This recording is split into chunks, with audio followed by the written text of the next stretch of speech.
भविष्य का दूसरा नाम है संघर्ष। हृदय में आज इच्छा होती है और यदि पूर्ण नहीं हो पाती तो हृदय भविष्य की योजना बनाता है। भविष्य में इच्छा पूर्ण होगी ऐसी कल्पना करता रहता है, किंतु जीवन ना तो भविष्य में है ना अतीत में। जीवन तो इस क्षण का नाम, अर्थात इस क्षण का अनुभव ही जीवन का अनुभव। पर हम ये जानते हुए भी इतना सा सत्य समझ नहीं पाते। या तो हम बीते हुए समय के स्मरणों को घेर कर बैठे रहते हैं, या फिर आने वाले समय के लिए हम योजनाएं बनाते रहते हैं और जीवन जीवन बीत जाता है। एक सत्य यदि हम हृदय में उतार लें कि ना हम भविष्य देख सकते हैं, ना ही भविष्य निर्मित कर सकते हैं, हम तो केवल धैर्य और साहस के साथ भविष्य को आलिंगन दे सकते हैं, स्वागत कर सकते हैं भविष्य का। तो क्या जीवन का हर पल जीवन से नहीं भर जाएगा? स्वयं विचार कीजिए।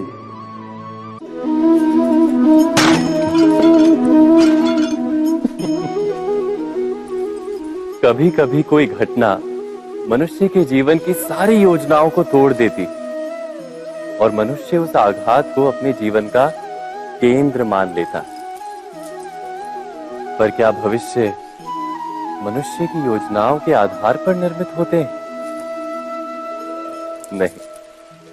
जिस प्रकार किसी ऊंचे पर्वत पर सर्वप्रथम चढ़ने वाला उस पर्वत की तलाई में बैठकर जो योजना बनाता है, क्या वही योजना उसे उस पर्वत की चोटी तक पहुंचाती है? नहीं। वास्तव में वो जैसे जैसे ऊपर चढ़ता है वैसे वैसे उसे नई नई चुनौतियां, नई नई विडंबनाएं, नए नए अवरोध मिलते हैं। प्रत्येक पद पर वो अपने अगले पद का निर्णय करता है। प्रत्येक पद पर उसे अपनी योजनाओं को बदलना पड़ता है। कहीं पुरानी योजना उसे खाई में ना ढकेल दे। वो पर्वत को अपने योग्य नहीं बना पाता, केवल स्वयं को पर्वत के योग्य बना सकता है। क्या जीवन के साथ भी ऐसा ही नहीं? जब मनुष्य जीवन में किसी एक चुनौती को, एक अवरोध को अपने जीवन का केंद्र मान लेता है, अपने जीवन की गति को ही रोक देता है, तो वो अपने जीवन में सफल नहीं बन पाता और ना ही सुख और शांति प्राप्त कर पाता।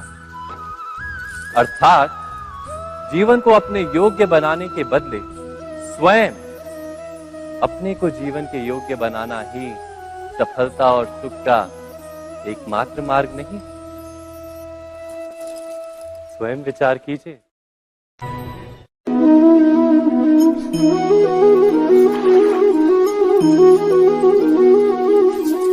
पिता सदा ही अपने संतान के सुख की कामना करते हैं, उनके भविष्य की चिंता करते रहते हैं।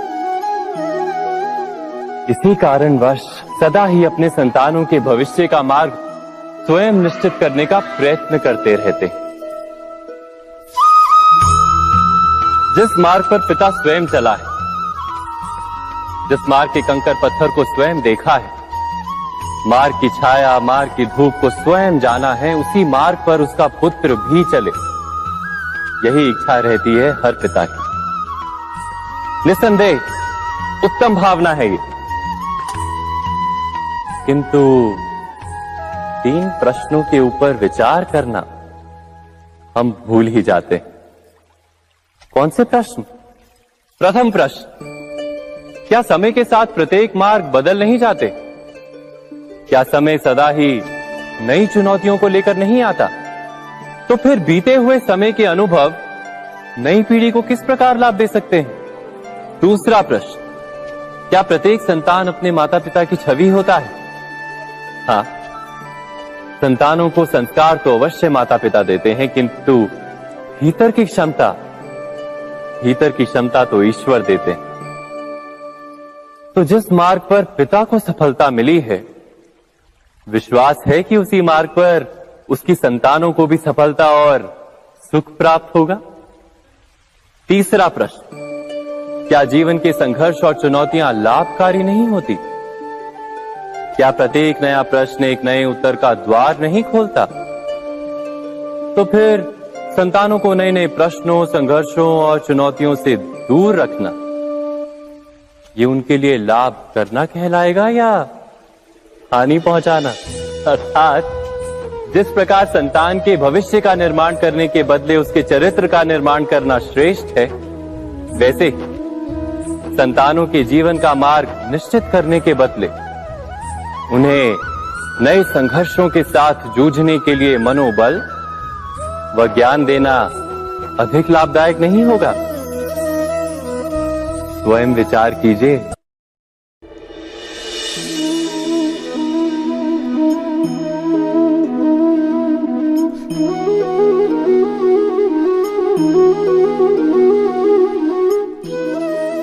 जीवन का हर क्षण निर्णय का क्षण होता है। प्रत्येक पद पर दूसरे पद के विषय में कोई निर्णय करना ही पड़ता है और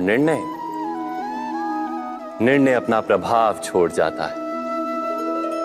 आज किए गए निर्णय भविष्य में सुख अथवा दुख निर्मित करते हैं, ना केवल अपने लिए, अपने परिवार के लिए भी, आने वाली पीढ़ियों के लिए भी।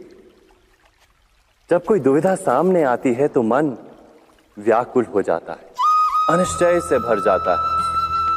निर्णय का वो क्षण युद्ध बन जाता है और मन बन जाता है युद्ध भूमि। अधिकतर निर्णय हम दुविधा का उपाय करने के लिए नहीं, केवल मन को शांत करने के लिए लेते हैं। पर क्या कोई दौड़ते हुए भोजन कर सकता है? नहीं। तो क्या युद्ध से जूझता हुआ मन कोई योग्य निर्णय ले पाएगा?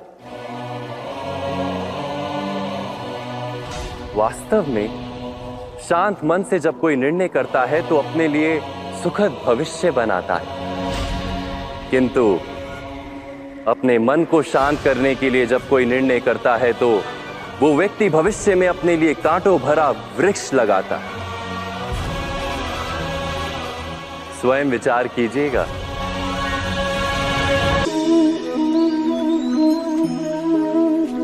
सबके जीवन में ऐसा प्रसंग अवश्य आता है कि सत्य कहने का निश्चय होता है हृदय में, किंतु मुख से सत्य निकल नहीं पाता।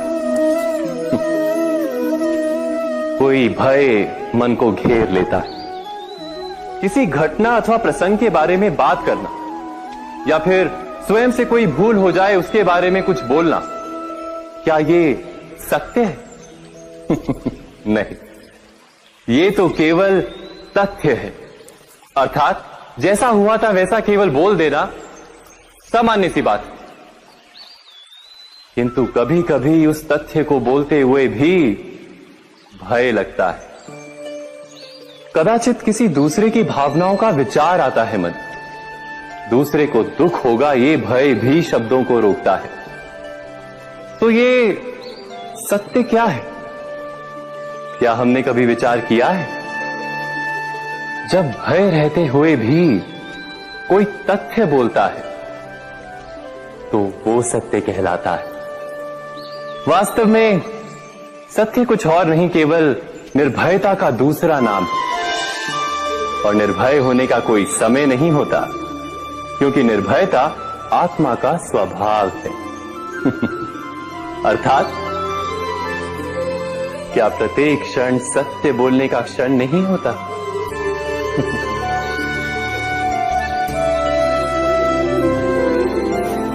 स्वयं विचार कीजिए। जीवन में आने वाले संघर्षों के लिए जब मनुष्य स्वयं को योग्य नहीं मानता, जब उसे अपने ही बल पर विश्वास नहीं रहता, तब वो सद्गुणों को त्याग कर दुर्गुणों को अपनाता है। वस्तुतः मनुष्य के जीवन में दुर्जनता जन्म ही तब लेती है जब उसके अंतर में आत्मविश्वास नहीं होता। आत्मविश्वास ही अच्छाई को धारण करता है। ये आत्मविश्वास है क्या?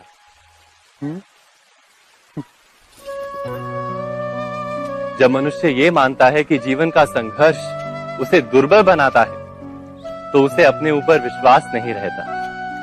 वो संघर्ष के पार जाने के बदले संघर्ष से छूटने के उपाय ढूंढने लगता है। किंतु जब वो ये समझता है कि ये संघर्ष उसे अधिक शक्तिशाली बना दे, ठीक जैसे व्यायाम करने से देह की शक्ति बढ़ती, तो प्रत्येक संघर्ष के साथ उसका उत्साह बढ़ता है।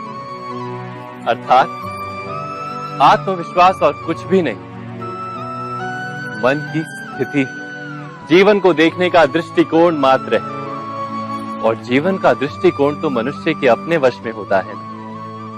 स्वयं विचार कीजिए।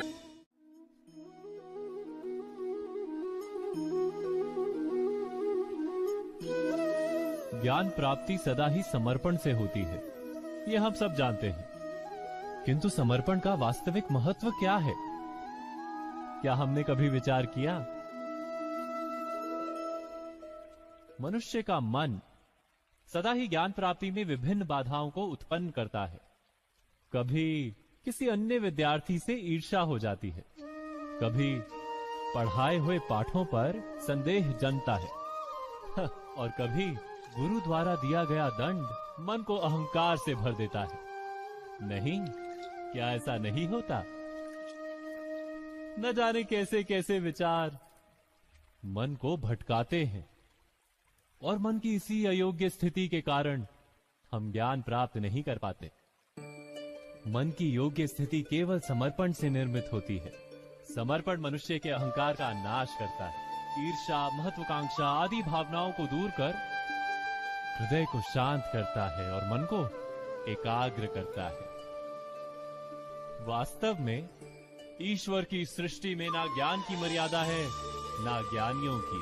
गुरु दत्तात्रेय ने तो गाय और श्वान से भी ज्ञान प्राप्त कर लिया था।